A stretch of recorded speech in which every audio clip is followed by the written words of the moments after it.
Eu quería empezar este informe sindical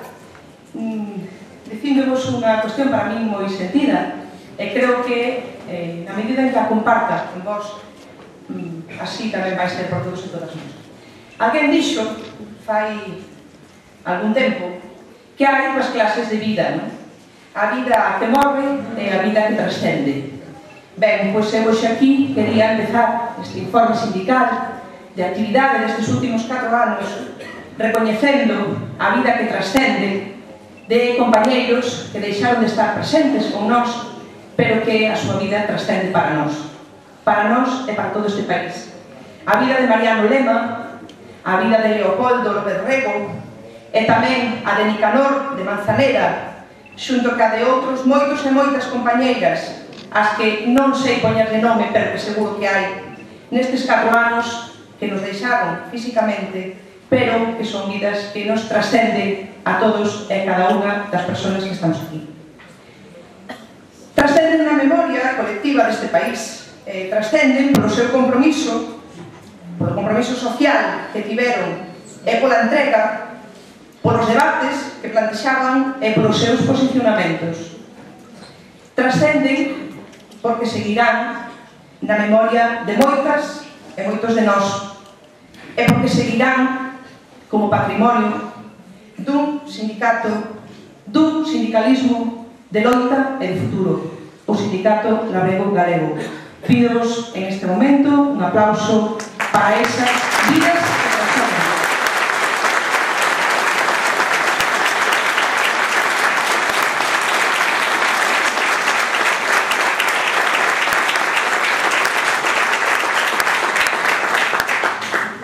Un sindicalismo que, como vos decía, nestes 4 anos nos que agora mesmo me toca facer, ademais do que xa fixeron os compañeiros e compañeiras de cada un dos sectores e tamén da Secretaría das Mulleres Balance, no que tuvemos sobre todo eso mesmo que agora vos decía, loita polo futuro. Loitas que a nivel internacional e a nivel do Estado compartimos con outras moitas mulleres e homes, con outras moitas mulleres labregas e homes labregos, e tamén non labregas ni labregos que no mundo inteiro están codo con codo con nós facendo apostas tan importantes como as que aquí levamos defendendo toda a vida, por suposto nestes últimos 4 anos tamén, e penso que seguiremos defendendo porque deso vai este congreso. Apostas por a soberanía alimentaria, apostas por a reforma agraria, polo control das sementes, pola prevalencia dos mercados locais, polo desenvolvemento de técnicas productivas agroecolóxicas. Apostas que, ao fin e ao cabo, na vía campesina, estivemos presentes como organización que desde o inicio da mesma formamos parte en Mozambique, alá polo ano 2008, porque entendíamos que o reforzo das alianzas tiña que ir moito máis alá das organizacións labregas e aí, precisamente, se decidiu ese reforzo de alianzas con organizacións sociais, con organizacións non gubernamentais, con organizacións de pescadores e pescadoras artesanais e que, ademais, nos distintos foros mundiais nos que fomos participando, chámese o foro que se celebrou en Belén do Pará no ano 2009 no Brasil, no que ademais se fixo un manifesto, pensamos que tamén fundamental, por os dereitos colectivos dos povos en Estado e das persoas, foros nos que participamos tamén, aínda que non quixeran que estuveramos ali presentes, como a conferencia da ONU que no ano 2009 estivemos, que se celebrou en Madrid, baixo o auspicio do G8, do grupo dos poderosos, verdad, a nivel do mundo inteiro, pero ali tuveron que escoitar a nosa voz e as nosas propostas, ainda que non nos tuveran no programa.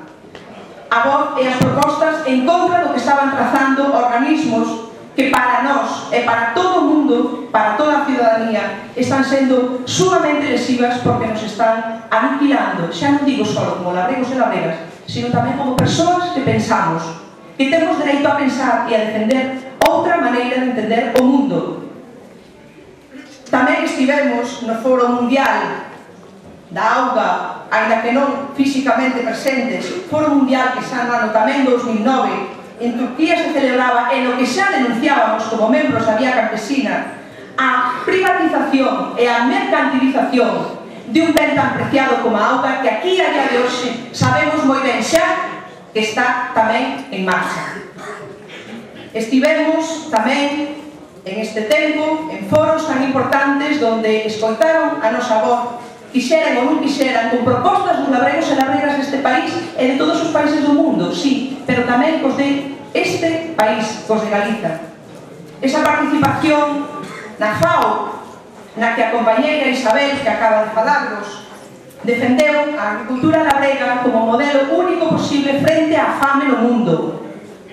E tamén estivemos con toda a forza e ademais con alianzas ciudadanas e labregas importantes presentes ali onde, por exemplo, sin ir máis lonxe, o ano pasado na presidencia da Unión Europea e lle tocaba o Estado español, tuveron que escoltarnos sabendo que en todo o Estado español hai miles e miles de persoas labregas e non labregas que queremos que a política agraria común sexa un ben para a sociedade, que a política agraria común ten necesariamente que pasar porque haxa unha regulación deses mercados para podermos nós vivir do noso traballo e para que a cidadanía non teña nas súas vidas, nos seus platos, a dependencia absoluta de quen quere facer da comida, da alimentación, de algo sagrado para vivir, un negocio única exclusivamente. Ali estivemos tamén en Extremadura, en Cáceres, o ano pasado, con toda esa ciudadanía, con toda esa forza labrega, denunciando precisamente as reformas que en ese momento xa se estaban e que en este momento xa conocemos preparando. Por suposto, ni que decir ten, pero supoño que é ben recordalo que tamén ali estivemos presentes con todos e cada un dos comisarios ou comisarias de Agricultura que pasaron pola Unión Europea nestes 4 anos, tanto con Marian Fischler como con Dacian Ciolos, o actual comisario de Agricultura, e ali sempre defendendo o mesmo, igual que o anterior ministra de Agricultura, veciña nosa, por chamar algo, e tamén o actual ministra do Ministerio de Agricultura, Medio Ambiente Rural e Marino. Fixádevos, toda esta actividade a nivel internacional, a nivel do Estado, ten sempre eixos, os mesmos eixos de traballo que aquí na Galiza, máis concretamente na Galiza, estivemos desenvolvendo. Eu antes comentábamos a loita pola reforma agraria, que no noso caso se chama a loita pola terra para a produción de alimentos. É así como nós lle chamamos, é así como nós o entendemos. E así, e ademais que como lle presentamos nos diferentes frentes nos que estivemos estes 4 anos e nos que seguiremos estando, espero e supoño, teño casi absoluta seguridade, a non ser que nos caia algo de arriba que non lo impida, por forza non será. Bueno, pois ese plantexarnos que a terra é para producir os alimentos e non para producir a última novedade que é enerxía, verdad? Decíamos que en moi diferentes frentes aquí na Galiza tuvemos abertos nestes 4 anos e en prácticamente, eu diría que en todas as comarcas do noso país. Alá pola Terra Chá saben moi ben do que falamos, porque de momento, a forza dos compañeros e compañeiras dali e a forza da nosa organización logrou que ERINSA, unha empresa que quere explotar a Terra Chá, miles de hectáreas que queren explotar na Terra Chá, que queren levantar a Terra Chá para sacar dela cuarzo, en vez de sacar alimentos. Bueno, pois a forza, a nosa forza e o noso tesón fixo que de momento non foran quen. De momento non son quen de estar explotando ERINSA eses centos ou miles de hectáreas na Terra Chá en contra de produciremos leite, carne, patacas e tamén algunhas outras cousas que tamén por ali sabemos que producen os nosos compañeros e compañeiras. Pero tamén estivemos en loitas moito máis amplias que non só foron de labregos e labregas, pero que por suposto tiñan un eixe básico de defendermos a terra. Acordádemos, ou quero recordarvos, que nas loitas, precisamente porque non se apropien impunemente do noso territorio, con esas macropiscifactorías, con eses megaproxectos, outra vez máis as multinacionais, que en sitios como Merexo, Muxía, alá pola Costa da Morte, están e levan intentando ano tras ano constituir e que non deron feito. Foi a forza tamén de a xente da Costa da Morte, da xente do Sindicato Obrero Galego e tamén da ciudadanía a que de momento fixo que non estean ali. E cuestións tamén moito máis ao mellor comarcais, pero que eu creo que é importante tamén que as coñezamos e que hoxe as valoremos, porque tamén nos pode dar idea de que ali onde estamos, ali loitamos con uñas e dentes. Por exemplo, porque o trazado da A8 alá pola Mariña Luguesa non desfixera precisamente a posibilidade de comunicación das explotacións. Ou porque, por exemplo, a parcelaria de Berín, que levaba tantos anos en trámite, non desfixera directamente as explotacións, nomeadamente as explotacións de viño e de horta, que están en perigo precisamente por non seguir e por non poñer cartos para que esa parcelaria se acabara dunha vez por todas e se entregara. Manola, compañeira responsable do sector da pataca, xa nos comentou a loita que tamén pola terra, a loita que tamén pola supervivencia, por teremos esa terra para a disponibilidade para producir os alimentos na cepa da liña, na comarca da Limia, co proxecto da cepa levamos, é que, cando menos, a día de hoxe, está por elaborar o plan xestor no cal se van a decir claramente que actividades son as que podemos ou non podemos desenvolver en esa comarca. Por lo tanto, nese plan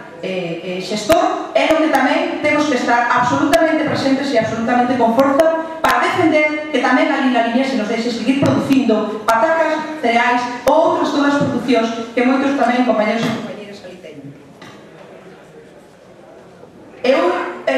na loita pola terra, creo que, hai un exemplo tamén de loita con tesón e con decisión, que os compañeiros e compañeras tamén da ida comarca de Oroso, concretamente de Cardama, tamén conseguiron, en este caso nos tribunais, pero tamén conseguiron precisamente por ese tesón, conseguiron que se entendera como solo rústico de protección agropecuaria aquel que quería precisamente que houbera solo para a especulación outra vez máis. Pois tamén aí se deu outra vez máis conta de como as xentes desta organización non nos rendimos mesmo ainda que teñamos que esperar anos. Pero íbamos dicir que creo que se hai unha visualización da loita pola terra que nesta organización temos de sempre e nos últimos anos tamén, creo que a loita porque non nos invadan as nosas terras, non nos invadan as nosas vidas, mesmo con leis aprobadas ben recentemente, a lei de prevención de incendios é ben recente, verdad? É do ano 2007, se mal non me equivoco, e impunemente desde o goberno galego, neste caso, desde os concellos tamén, son responsables que esa lei, mesmo existindo, mesmo non permitindo que se foresten as terras agrarias con ninguna especie forestal, mesmo con esa lei, digo, están permitindo impunemente que se foreste todo o noso país, que sea pasto do lume e pasto das industrias máis concretamente, non só xa da pasta de papel e da trituración, sino das industrias enerxéticas, das multinacionais de enerxía que viron como a terra é outro elemento básico para poder especular con ela, para metérnola nas nosas casas, na nosa sociedade e, por tanto, para explotala, fixádevos, que contrasentido, para explotala non para a produción de alimentos, sino precisamente para a produción de enerxía, desplazándonos ás labregas e labregos que producimos alimentos desde a historia da humanidade. A loita en outra serie de cuestións como básicas para nós, como a loita polos prezos, a loita por eses prezos que decimos recurrentemente, pero que non nos cansaremos de repetir, o que teñen que cubrir costes de produción e traballo, que teñen que cubrir o noso salario, queiran ou non queiran, con lei ou sin ela, porque o que nos asiste é a forza da razón. E o que fai 2 ou 3 anos, digo sempre, Non había quen do noso lado se atrevera a defender públicamente que se as leis non recoñecían que tiña que haber precios mínimos, tiña que a razón recoñecerla, por tanto as leis podían mudar os mismos que fixeran esta lei que non nos permitía ter precios mínimos. A día de hoxe xa hai moita máis xente, mesmo algunhas organizacións que se din agrarias, que non son capaces de defender públicamente que non teña que haber precio. Outra cousa é se despois efectivamente terán os arrestos suficientes como a nós para defenderlo en todos en cantos sitios imos, independentemente de que nos quedáramos solos en moitas ocasións. De iso tamén se está falando e desas loitas sabemos moi ben, ou sabedes moi ben, a xente, por exemplo, produtora de leite antes xa o que se grupe, porque levamos 4 anos, bueno, levamos moitos máis anos, pero nestes últimos 4 anos unha loita fundamental precisamente porque ese recoñecemento, ese dereito de teremos capacidade para negociar colectivamente, capacidade para que non nos impoñan os precios ninguén, sino que sea unha cuestión que desde a esfera política, desde as leis se recollan, levamos defendendo con uñas e dentes nun sector como o leite que xa antes vos explicaba Lupe. Pero non só no leite, tamén vos explicaba Manola no sector da pataca, tamén aí nos intentaron impoñer contratos en precios. E aí tamén estivemos explicando a Breu Galego. Tamén no viño, porque tamén no viño estamos precisamente, sempre permanentemente, negociando con esa xente que nos dice defender e con esa espada de Damocles. Pero fixádevos, mesmo en sectores tan pequeniños que eu estou segura que aquí estades algunhas persoas, por exemplo, como a pataca. Perdón, como a pataca ou como a castaña. Porque tamén aí nos quixeron impoñer eses contratos. E nós dixemos unha tras outra vez non, porque sempre temos clarísimo que primeiro o prezo e despois efectivamente refréndese eso, se legalmente se recolle e se nos defende frente ás industrias, frente á gran multinacional, frente á gran distribución, refréndese eso como un contrato. Aí tuvemos apostas tamén e loitas tamén fortísimas, e non as vou a recordar porque xa fixeron os meus compañeros e compañeras previamente, como boicot a marcas, por exemplo, concretas de leite, ou como campañas, mesmo ás veces conxuntas con outras organizacións, nas que tamén denunciábamos as marxes comerciais, nas que tamén fixemos con toda a ciudadanía campañas intensísimas, mercados transparentes que lle chamamos, en as que fixemos mesmo denuncias para que tamén as organizacións de consumidores e consumidoras souberan que, por exemplo, alá, polo ano 95, se nos pagaban 50 pesetas polo litro de leite, e no ano 2007 eran as mismas 50 pesetas traducidas a 30 céntimos para nós, para os produtores e produtoras. Mentras que para os mesmos consumidores e consumidoras, alá no ano 95, lle costaba comprar un litro de leite 75 pesetas, e que fixábamos curiosamente, sin embargo, eran 75 céntimos, é dicir, o equivalente a 125 pesetas, o que pagaba por ese mesmo litro de leite. Esas diferencias, esas márgenes, eses abusos, tamén en algún momento tuvemos que salir, ou tuveron que salir con nós outras organizacións tamén en este tempo. Quero recordar aquí, porque non se fixo mención, pero tamén sei que aquí estades, compañeros e compañeiras, produtoras e produtores de coellos e de porcos, que tamén foi absolutamente necesario estaremos en loitas, por exemplo, a nivel do Estado, para que se recoñecera que tamén en esas producións é absolutamente necesario que se garantan prezos e que se cubran os costes. Mais recentemente, pero non por eso quero tamén deixar de recordárnoslo, hai toda unha chea de empresas, neste caso de carácter, ao mellor, pois máis local, máis galego, que pensan que tamén poden xogar con nós e que pensan que mesmamente poden deixar de pagarle a xente, poden deixar de pagarle os produtores e produtoras. E aí tamén estivo a loita decidida e tamén a consecución de que lle pagaran o leite a quen o debía, e algúns ainda estamos no proceso judicial con eles, desde, por exemplo, Lácteos Monteverde hasta Lácteos Eugenio Rey ou hasta Lácteos Tambre máis recentemente. Hai outras cuestións que teñen que ver tamén con esa loita que desenvolvimos este tempo polos prezos e que, en principio, nos poden parecer que, por exemplo, cuestións como a subida do IBE, do Imposto de Valor Engadido, foi algo que, bueno, é algo que sirve para repartir ese aumento de impostos, para repartir máis entre a ciudadanía, ou polo menos así é como nos vendemos. Ben, pois nós sabemos perfectamente que tamén aí tuvemos que facer un enfrontamento claro de que esa subida, o único que iba a significar para nós era un aumento tamén nos costes de produción, e para nada repercutilo no que era o noso prezo, ademais de significarnos para as nosas compras unha subida importantísima tamén dos custos.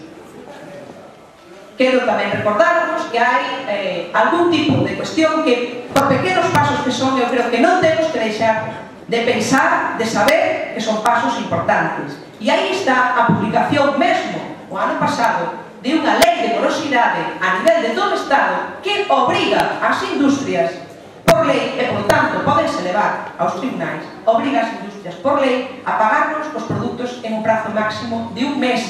no caso de que sean perecedeiros, ou creo que son 3 no caso de que sean produtos non perecedeiros. Por tanto, é importantísimo, compañeros e compañeras, que en todo este tempo que tivemos estas loitas polos prezos, sigamos con tesón, sigamos con forza, sobre todo co ánimo, para saber que a poucos e a poucos temos que seguir dando a batalla conseguindo as cousas.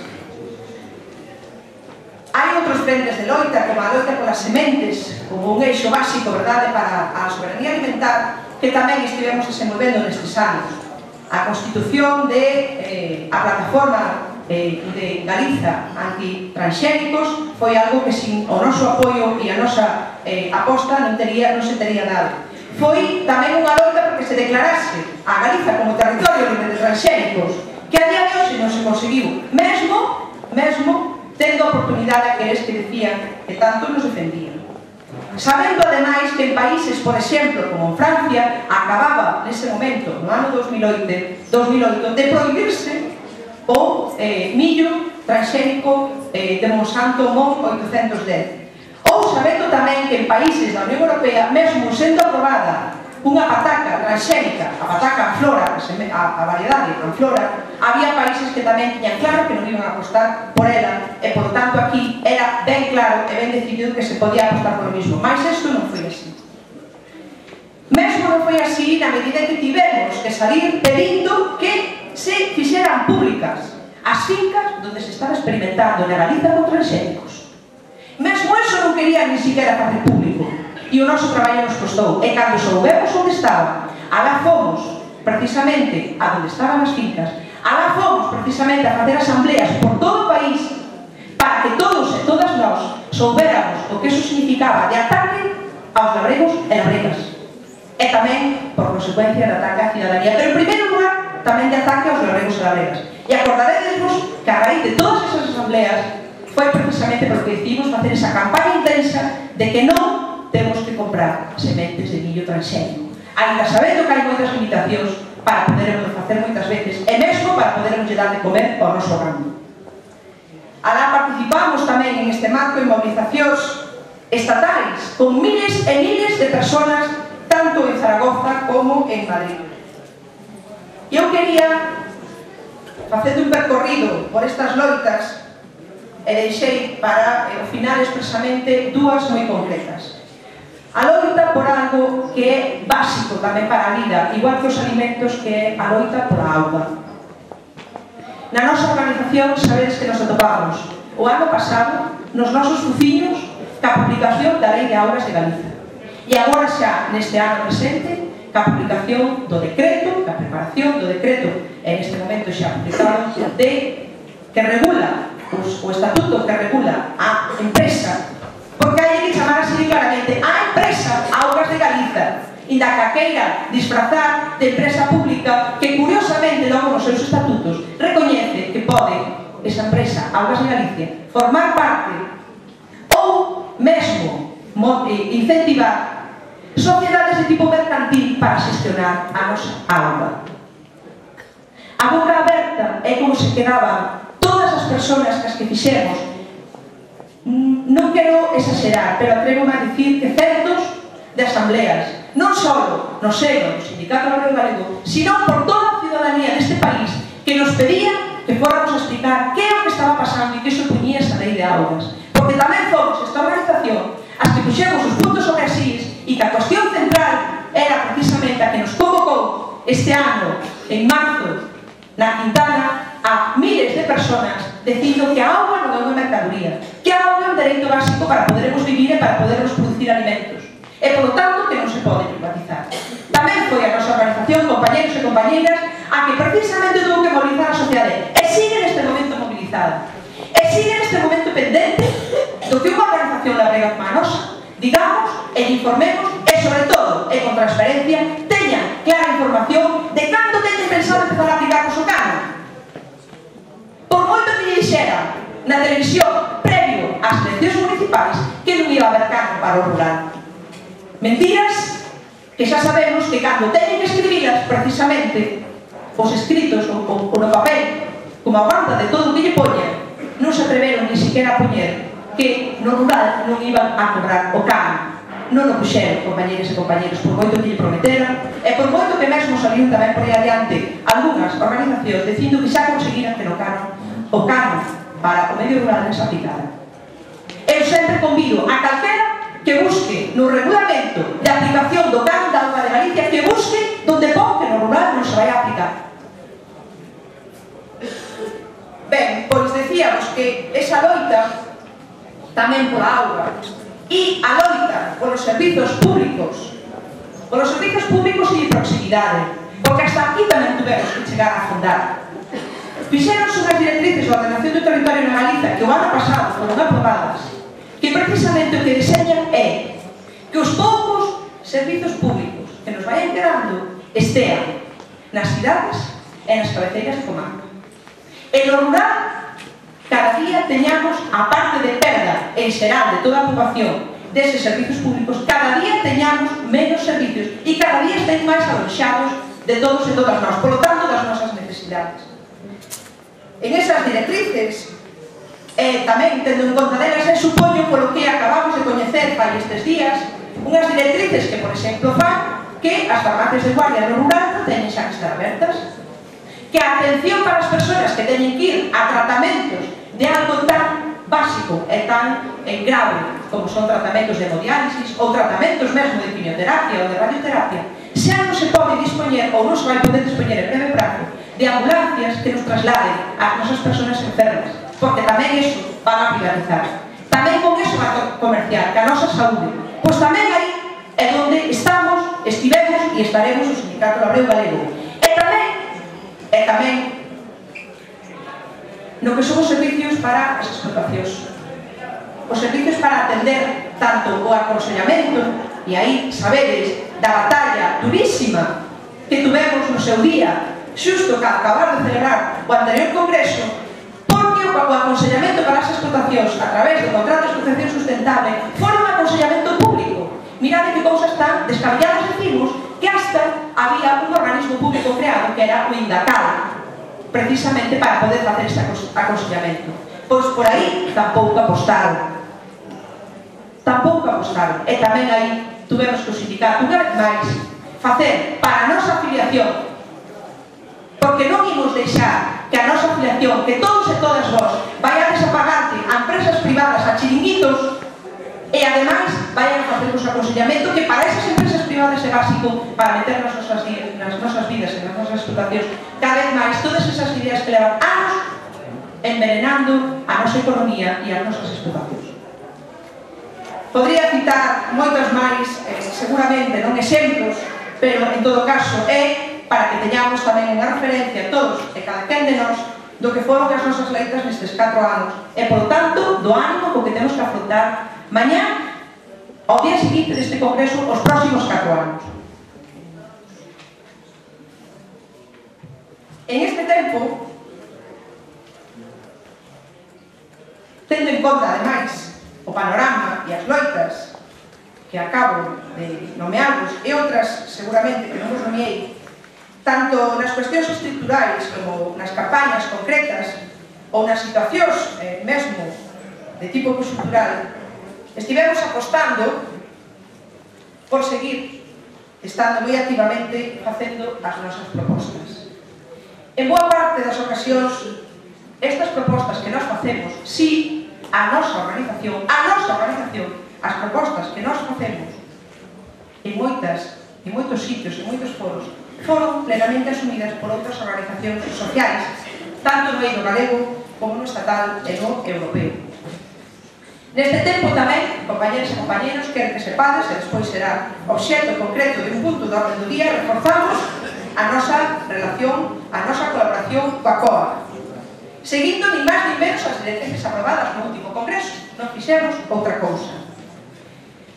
Por outro lado, no ano 2010, a Dirección Nacional do Sindicato mesmo acordamos que hai exemplos e que hai posibilidades de facer outras cousas frente ao neoliberalismo, frente á especulación de todo e para, porque todo vale. E así participamos tamén na constitución de a Asociación FIARE Galiza, que é unha entidade que, xunto con outras constituídas nos diferentes territorios do Estado, ten por objetivo crear unha entidade de crédito que se faga desde criterios solidarios e alternativos ao sistema bancario que todo o mundo, a estas alturas, a día de hoxe, coñecemos perfectamente. Tamén neste momento estamos preparando, e para que teñamos unha visión, un convenio de colaboración con unha asociación de autónomos e autónomas que, por suposto, non son labregos ni labregas, sino que se dedican a outros sectores a nivel de toda Galiza. Promovemos nestes últimos 4 anos e participamos de maneira moi clara e moi decidida, moi intensa, diría eu, verdad? En que se constituíran alianzas neste tempo como a rede de sementes que xa antes comentou Belén, a Plataforma Galega Antitransgénicos que xa antes vos comentei eu, a Iniciativa pola Soberanía Alimentaria de Galiza, que tamén tivo un papel importante na dinamización dunha proposta que nós, como Organización da Vía Campesina, lanzamos no mundo inteiro, a participación e a constitución da rede anticapitalista xurdida despois do Foro Social Galego do 2009, do Foro Social Mundial que na Galiza se celebrou, en o que tamén tuvemos esa participación e esa aposta con todo o resto da sociedade por propostas que todos e todas nós construímos no día a día. Pero tamén en outras plataformas máis de tipo social, como pode ser, por exemplo, a plataforma Queremos Galego para a defensa do noso idioma. Mesmo a defensa do noso idioma tamén estamos nós. Mesmo a defensa de podermos educar aos nosos fillos e fillas, aos nosos netos e netas en galego. Aí tamén estivemos en este tempo e seguimos estando. Ou plataformas, como que fai un momento vos citaba, pola defensa da sanidade pública, que tamén é moi activa e que convocou as correspondentes accións de movilización e mesmo ainda a semana pasada estaba nas ruas. Aí tamén estamos. Por suposto, seguimos apostando, como non, polo traballo nas redes xa constituídas fai anos e nas que levamos participando fai anos, como a Marcha Mundial das Mulleres ou a Vía Campesina, na que, por certo, primeiro Lidia e agora Isabel estamos no comité coordinador. Tamén creo que é importante que o sepamos. A nivel de convenios de colaboración, seguimos tamén apostando polo traballo en común, como organizacións, como a Organización Galega de Comunidades de Montes e cos montes veciñais en man común, para cuestións tan básicas como é defender que o monte siga sendo unha parte da vida dos labregos e labregas e non esa actividade especulativa para a produción enerxética sin máis, no que queren convertilo. Esas mancomunidades e eses montes veciñais cos que estivemos defendendo, por exemplo, que a figura da Uxfor tiña que ser precisamente dos veciños e veciñas e non o que queren convertir agora a Sofor para que señan as empresas tamén as que xestionan os nosos montes, porque deso tamén vai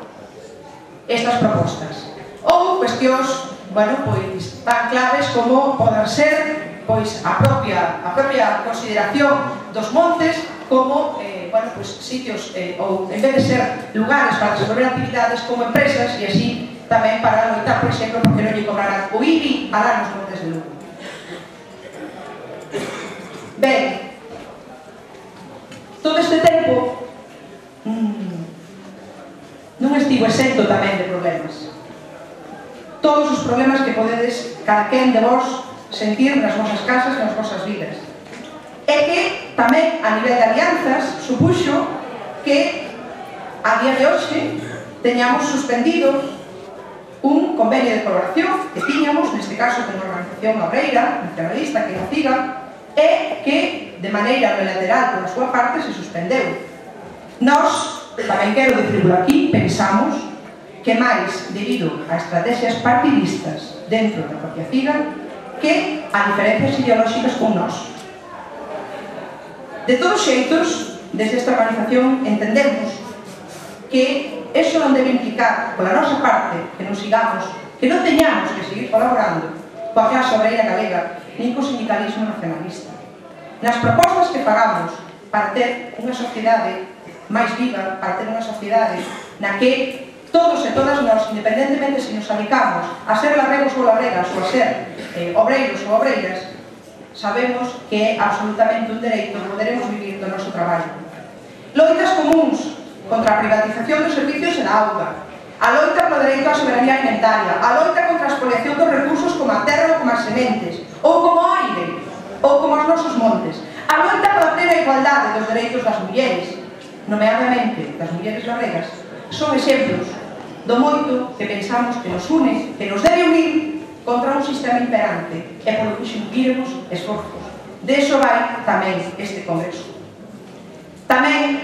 temos que dicilo, temos aí un atisbo de esperanza importante posta en un movimento xurdido recentemente desde a mocidade como é o movimento do 15M. E quero simplemente recordar aquí que esa esperanza posta tamén na mocidade, tamén no Sindicato Labrego Galego, tamén nos levou precisamente a celebrarnos neste tempo unhas xornadas da historia desta organización na que algúns hoxe siguen estando aquí como afiliados e afiliadas e a outros, algúns ou algunhas siguen estando aquí como colaboradores ou colaboradoras, entender moi ben que para termos futuro tamén é importante que coñezamos ese noso pasado de organización e de loita. Nestes 4 anos, e acabo, porque así decidimos no anterior congreso, compañeros e compañeiros, tuvemos moitas loitas. E tamén tuvemos outro tipo de actos. Sin ir máis longe, recentemente, ese acto no que presentábamos tanto a nivel nacional como despois en todos os que lle sucederon a nivel das comarcas, o libro que unha compañeira nosa, unha traballadora desta organización, unha colaboradora de fai anos, Teresa Ledo Regal, nos regalou, nos presentou e no que ademais fixo un reconocemento expreso ao papel que as mulleres labregas, nomeadamente as mulleres labregas desta organización e nomeadamente unha muller como é Lidia Senra Rodríguez, a que non fai falta que nos diga nada máis dela, tuvemos e queremos seguir a ter por como construímos precisamente a organización. Ese foi o eixo e ese foi ademais o que nos puxo, o que nos retomou o contacto con moitas outras organizacións que tamén entenden que é fundamental para este país que existamos como organización, como Sindicato Labrego Galego. E acabo dicíndonos que a loita por facer real a autonomía e a independencia do Sindicato Labrego Galego que no anterior congreso aprobamos non estuvo exenta de problemas, por suposto. Desde os órganos de dirección que escollichedes, así o entendimos e así ademais o defendimos con uñas e dentes. Aquí, ademais, quero sumarme tamén as palabras que decía a nosa compañeira Lupe para agradecervos persoal en nome tamén da organización, dos órganos de dirección desta organización, da Dirección Nacional, da Executiva, a aposta e a firmeza que toda a afiliación do Sindicato Labrego Galego fixemos por termos unha organización independente, autónoma e con toda a forza que nos asiste, porque é a forza na que creemos. Non foi fácil, xa os supoñedes, mas non se nega. Eu estou absolutamente convencida de que salimos reforzados e reforzadas tamén neste tempo no que tuvemos que demostrar increíblemente, unha vez máis, que a nosa loita é en contra de un sistema económico imperante que nos destrui, que a nosa loita é en contra dese sistema que nos destrui como personas, como labregas e como povos, e que esa loita é contra o neoliberalismo. E así, a nosa loita non foi outra no día a día máis que centrarnos na defensa e no futuro que nos merecemos que nos merecemos, compañeros e compañeros, que nos merecemos como persoas e que nos merecemos como povo. Pesarlle a quen lle pesara. Outros 4 anos nos que, sobre todo, seguimos crendo na loita colectiva e na soberanía alimentaria como garantía de futuro. E nada máis, moitas gracias e forza para os próximos pasos.